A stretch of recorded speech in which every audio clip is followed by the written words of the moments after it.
2025 packing മേഖലയിൽ ഒരുപാട് മാറ്റങ്ങളാണ് വരാനിരിക്കുന്നത്.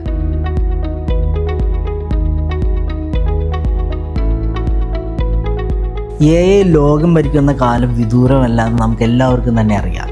സോ അതിൻ്റേതായ മാറ്റങ്ങളെല്ലാം തന്നെ പാക്കേജിംഗ് മെഷീനറി രംഗത്തും സ്വാഭാവികമായിട്ടും ഉണ്ടാവേണ്ടതാണ്. പഠനങ്ങൾ പറയുന്നത് AIയും IoTയും അതുപോലെ റോബോട്ടിക്സ് ടെക്നോളജിയൊക്കെ വന്നു കഴിയുമ്പോൾ പാക്കിങ്ങിന് സ്പീഡ് ആവാനും അതുപോലെ ഇഫക്റ്റീവും എഫിഷ്യൻസിയും ഒക്കെ കൂട്ടുമെന്നാണ്. തീർച്ചയായും AIയുടെ ഒപ്പം തന്നെ മറ്റൊരു പ്രത്യേകത കൂടിയുണ്ട്.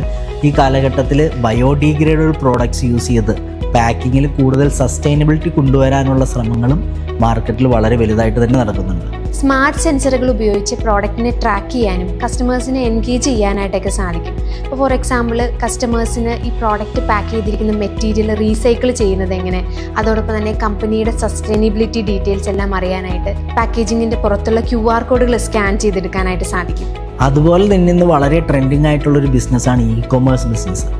അതുകൊണ്ട് തന്നെ പാക്കേജിങ് കുറേയും കൂടി യുണീക്ക് ആവാനായിട്ടും കസ്റ്റമർ എൻഗേജ്മെൻറ്റ് ഉറപ്പുവരുത്തുന്ന രീതിയിലേക്ക് മാറാനുള്ള ചാൻസസ് കൂടുതലാണ്. പ്രത്യേകിച്ച് AI ഏജൻസിനെയൊക്കെ യൂസ് ചെയ്ത് കസ്റ്റമേഴ്സിൻ്റെ ഫീഡ്ബാക്ക് എടുക്കാനും ഇമ്പ്രൂവ്മെൻറ്റ്സ് വരുത്താനും ഒക്കെ ഉള്ള ഒരു പ്ലാറ്റ്ഫോമുകളൊക്കെ ക്രിയേറ്റ് ചെയ്യപ്പെടാനൊക്കെ ഉള്ള ചാൻസസ് വളരെ കൂടുതലാണ്. ഹൈ ക്വാളിറ്റി ആൻഡ് സ്ട്രോങ് ആയിട്ടുള്ള പാക്കേജിംഗ് മെറ്റീരിയൽസ് ഡെവലപ്പ് ചെയ്യാനും അതോടൊപ്പം തന്നെ റിയൽ ടൈം ഡേറ്റ വെച്ചിട്ട് സപ്ലൈ ചെയിൻ മെച്ചപ്പെടുത്താനും സാധിക്കും.